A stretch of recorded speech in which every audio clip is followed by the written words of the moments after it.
Let's now discuss problem number 2. The beam shown is a part of a floor system of an apartment house and is designed to carry a calculated dead load of 30 kN per meter including its own weight. So meron tayo ditong beam. So continuous yung beam natin dito. So meron tayong continuity dito. Continuous siya to the right and continuous siya to the left. Same with dito sa mga column natin, pataas at saka pababa. So it will carry a dead load of 30 kN per meter.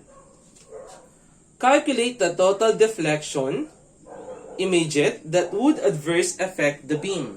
So hahanapin natin yung immediate deflection caused by the total dead load of 30 kN per meter.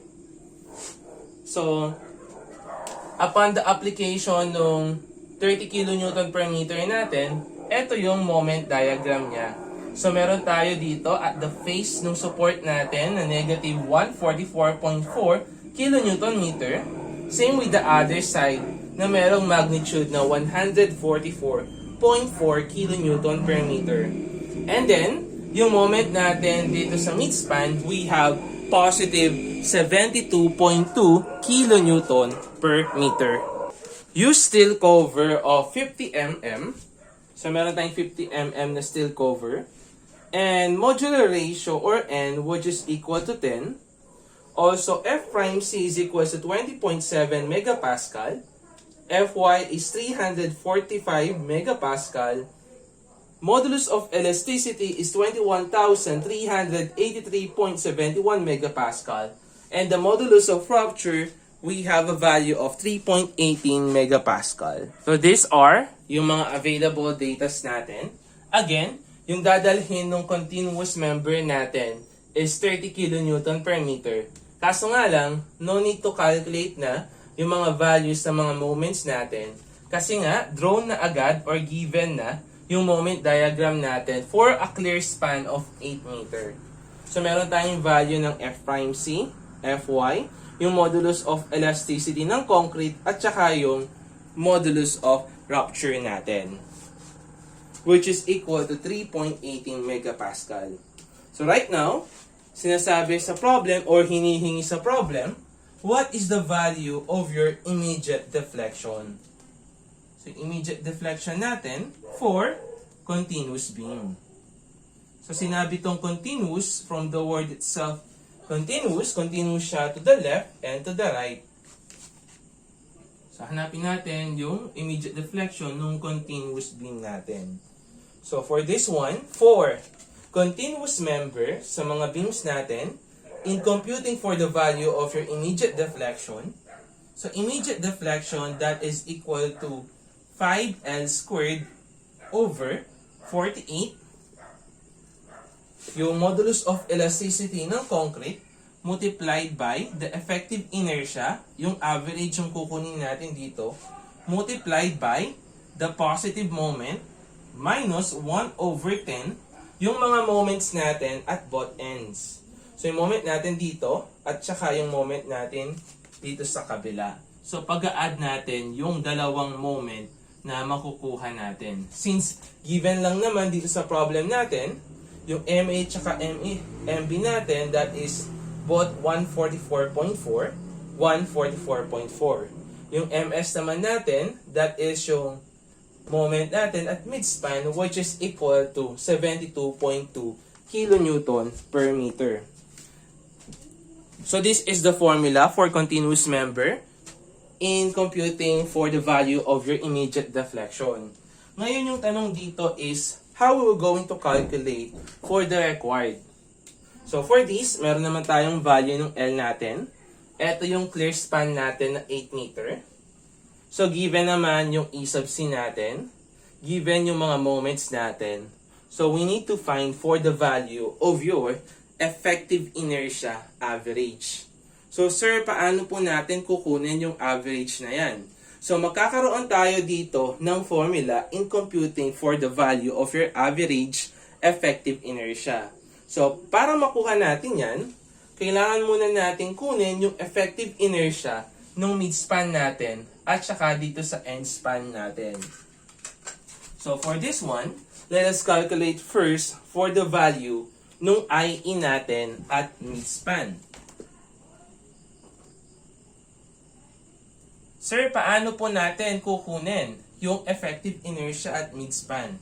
So same lang yung previous discussion natin about effective inertia. So una, kunin muna natin yung maximum moment sa midspan.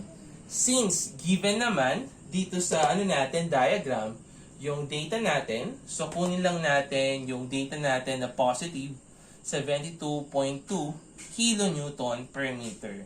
So this is positive. So kapag sinabi natin positive yung moment natin, yung gagawin niya is yung elastic diagram niya, kapag meron tayong positive moment, that will be concaving upward. So meaning to say, mag-i-smile yung beam natin sa pag-deflect niya due to the moment of 72.2 kilonewton per meter. So from this, yung tension natin sa baba, compression sa taas. So meron tayong value ng MA natin. Ngayon sir, paano po natin malalaman kung magka-crack ba yung beam natin or hindi? So para malaman natin kung magka-crack ba yan, let us calculate for the value of your cracking moment. So the value of your cracking moment, that is FR multiplied by IG over Y sub T. So the value of your modulus of rupture, that is equal to 3.18 megapascal. Again, sa paggamit natin ng mga formula, kung megapascal yung gagamitin mo, kailangan yung mga units mo is constant, naka-Newton at saka naka-mm dapat. So yung IG natin, i-compute natin yan, yung Y sub T natin, that is equal to, so meron tayo dito na 600, so kalahati ng 600, so you will have 300. So kunin naman natin yung value ng IG natin, so that is BH cube over 12. So yung base natin, we have 300, yung height natin, yung gross height natin is 600, cube over 12. So the value of your IG, diretso na natin dito sa formula, is equal to 5.4 times 10 raised to 9. So you will have a value of your cracking moment, which is equal to 57.24 kilonewton meter. Next, sir, paano po malalaman kung magka-crack ba or hindi? So, pagko-compare lang natin yung maximum moment natin at saka yung cracking moment. Since the value of your actual moment is greater than to the value of your cracking moment, so meaning to say, cracking effective tayo. So, yung beam natin, magka-crack siya. So, definitely, hindi na gross yung gagamitin natin na inertia. So, yung inertia na gagamitin natin dito is yung effective inertia natin.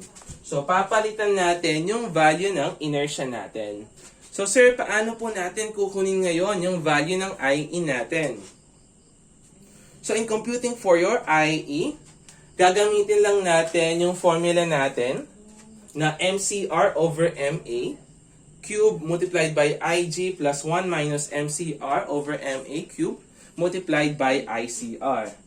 Of course, bago natin makuha yung I sub E, kailangan muna nating malaman yung value ng ICR natin. So, what will be the value of your cracking inertia? So, para malaman natin yung value ng I sub CR natin, we will going to apply yung natutunan natin sa WSD analysis. So, for this one, kung titingnan natin yung beam natin, so, meron tayo ditong 4 na bakal sa taas, 4 na bakal sa ilalim at midspan. Dulo to dulo naman, yung bakal natin dyan is near the support, meron tayong 6 na bakal sa taas and 3 bakal naman sa ibaba. Since midspan yung kino-consider natin, so ito muna yung i-consider nating part.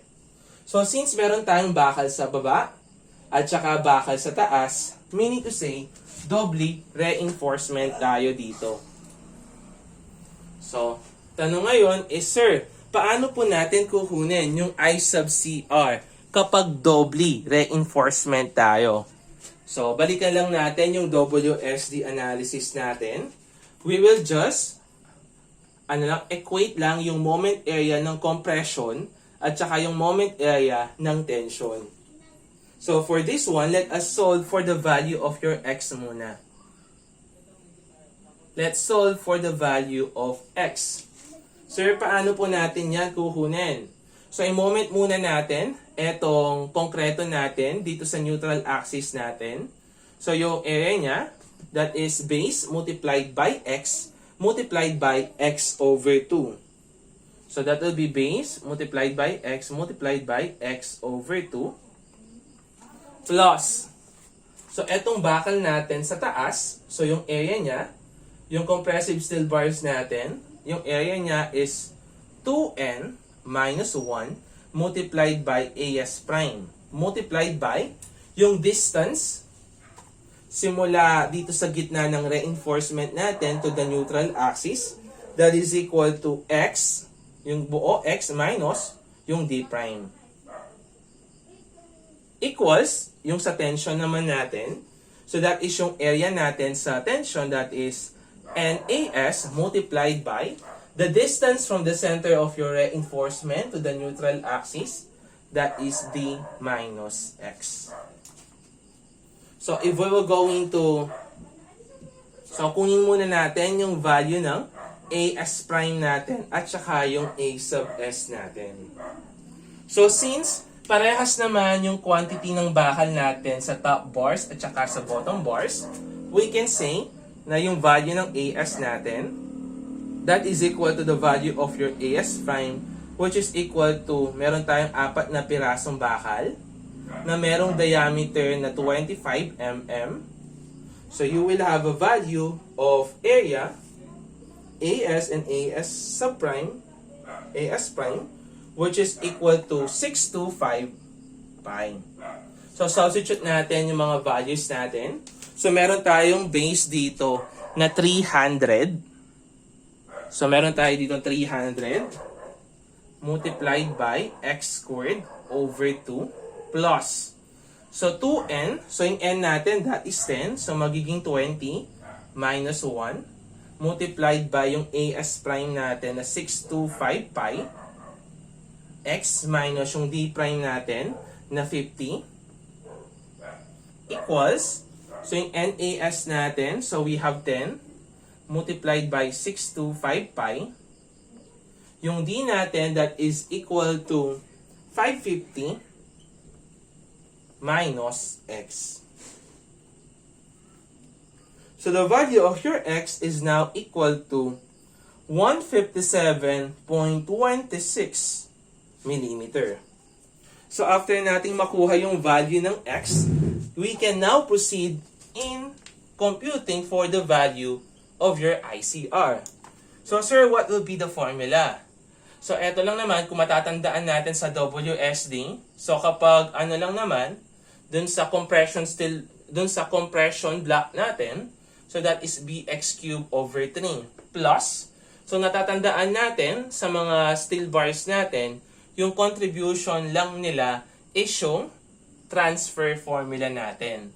So meaning to say, yung AD squared lang sa transfer formula, yung magiging ambag ng mga bakal natin. So that will become yung A, which is yung area niya na NAS, tapos yung D squared, o yung distance niya from the center ng reinforcement to the neutral axis na D minus X sa tension steel bars, tapos isa-squared natin. So, AD squared sa transfer formula.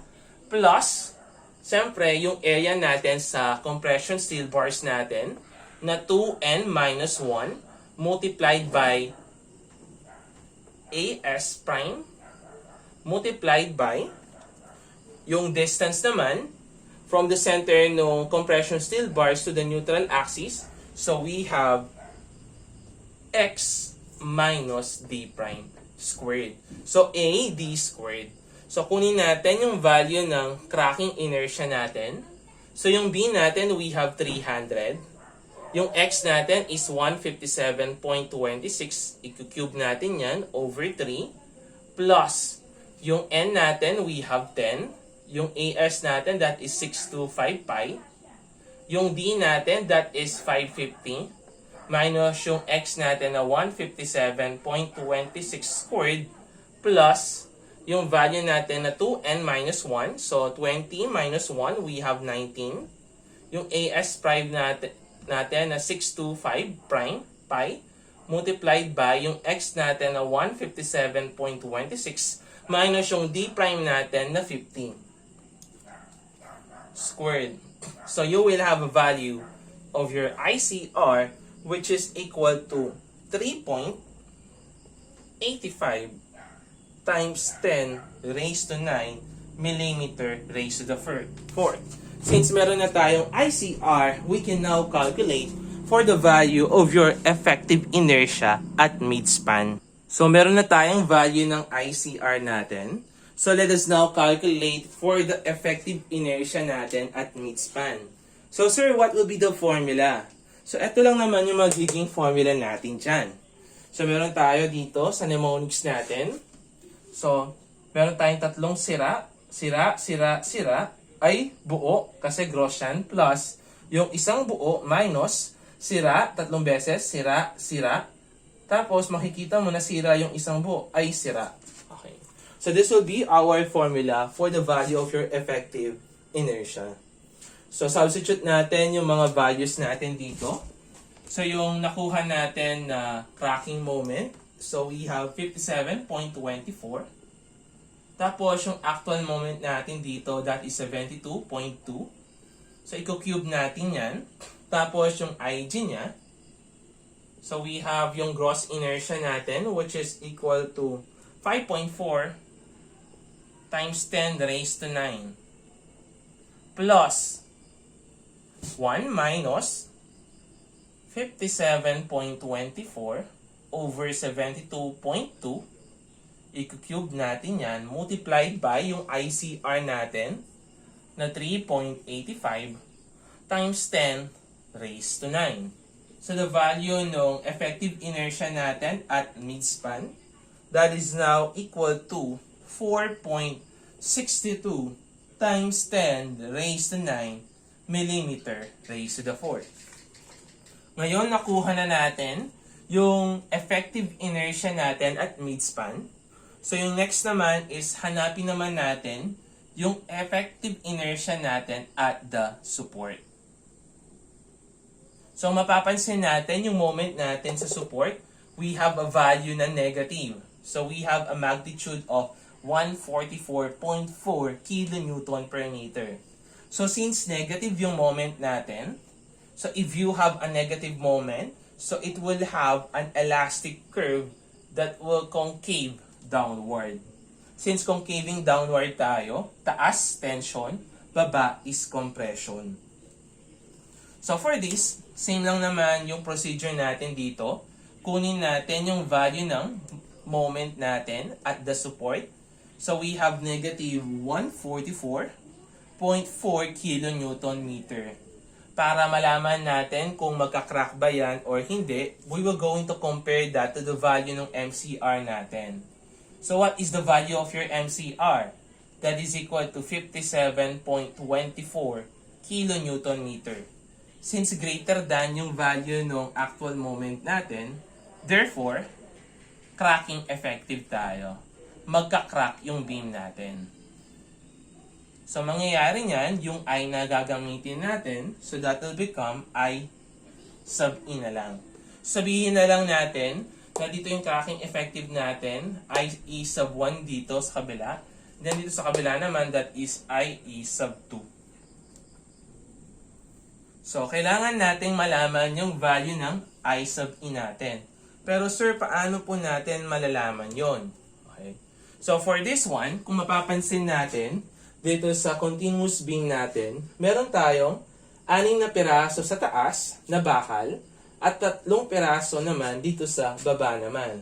So, since ito yung elastic curve natin, tension sa taas, compression sa baba, so yung ES natin dito is yung 6 na bakal. So, meron tayong 6 na bakal na yung diameter ng bakal natin, that is 25 mm squared. So you have a value of your AS which is equal to 937.5 pi. Next naman, yung AS prime naman natin, meron tayong tatlong bakal na merong diameter na 25 mm squared. So you will have a value of 468.75 pi. So with that, meron na tayong value ng AS and AS prime. So let's compute now for the value of your ICR. So same lang naman yung procedure natin dun sa kanina. Mag-iiba lang yung mga AS natin. So since doubly reinforced tayo, so ito yung magiging formula natin in computing for the value of your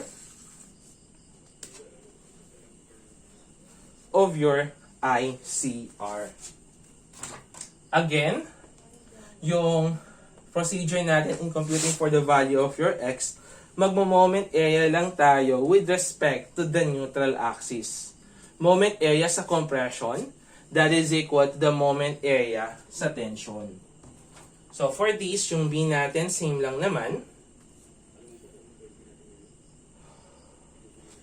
So we will have 300 x squared over 2 plus, so 2n minus 1, that is 19. Yung AS prime natin, that is 468.75 pi. Tapos yung x natin, yun yung hinahanap natin, minus d prime, which is equal to 50, equals, so yung n natin, that is 10. Yung AS natin, that is 937.5 pi. Tapos yung d natin, that is 550 minus x. So the value of your x, that is equal to 200.95 mm. So let us now calculate for the value of your ICR naman. So same lang naman yung formula natin dito. So that will become bx cubed over 3 plus yung sa natin, compression steel bars natin. So yung contribution lang ng mga bakal natin, ito yung transfer formula natin na AD squared. X minus D prime, so isa-squared natin yan, plus NAS multiplied by D minus X, and then E-squared lang natin yan. So yung value ng ICR natin, that will be, yung B natin, that is 300.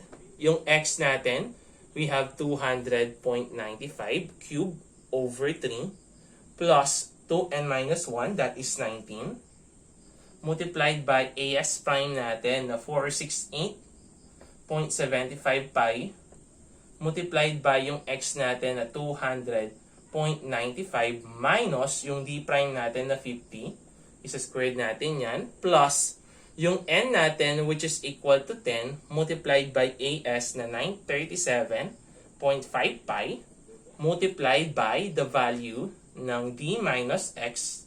So 550 minus yung x natin na 200.95, sa squared natin yan. So you will have a value of your cracking moment which is equal to 5.04 times 10 raised to 9 millimeter raised to the 4th. So meron tayong value ng ICR.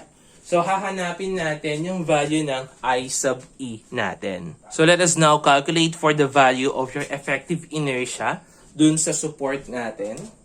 So substitute natin yung mga values natin.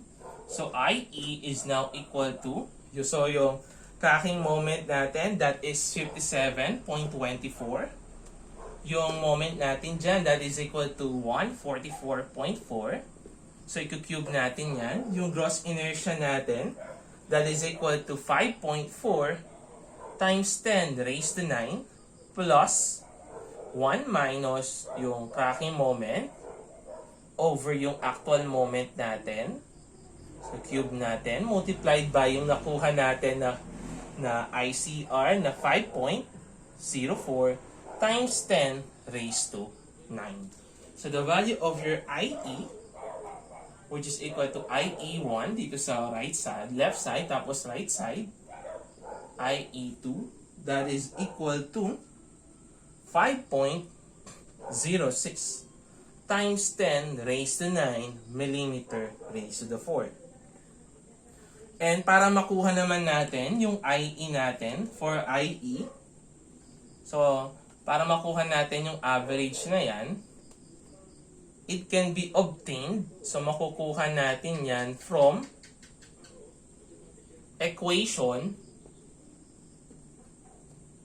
424.2.3.5a for the critical positive and negative moment sections for continuous member. Etong formula na to for continuous members lang sa positive at saka negative na critical. So for this, yung formula natin for the average, that is equal to 0.5. Yung effective inertia natin sa middle or sa midspan multiplied by 0.25 of IE1 plus IE2.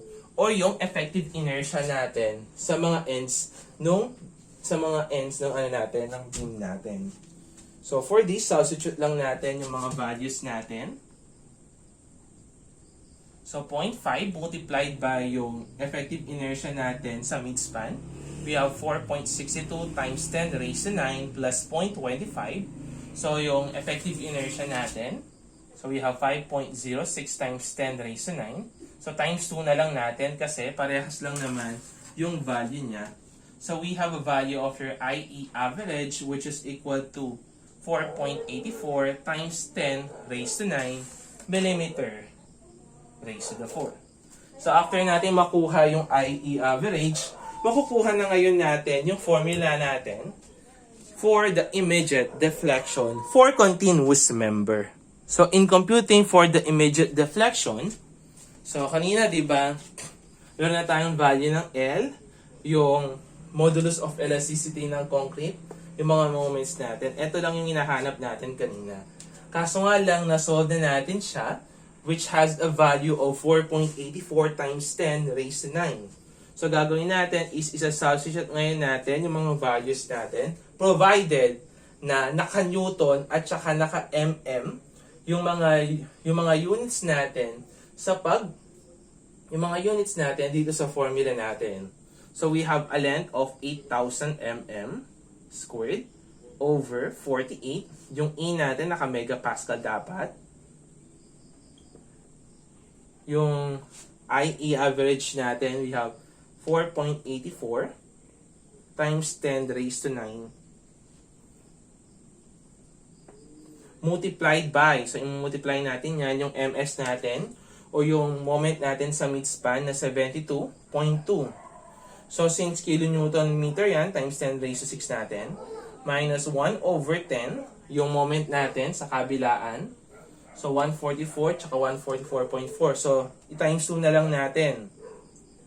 So, we have 2 times yung natin. Kasi parehas lang naman yung value. Times 2 na lang natin yung value ng 144.4 times 10 raised to 6. Ayan. So, we will have a value of your immediate deflection which is equal to 2.79 millimeter. So, this will be the answer for continuous member. So, kapag continuous yung member natin, that will be the procedure.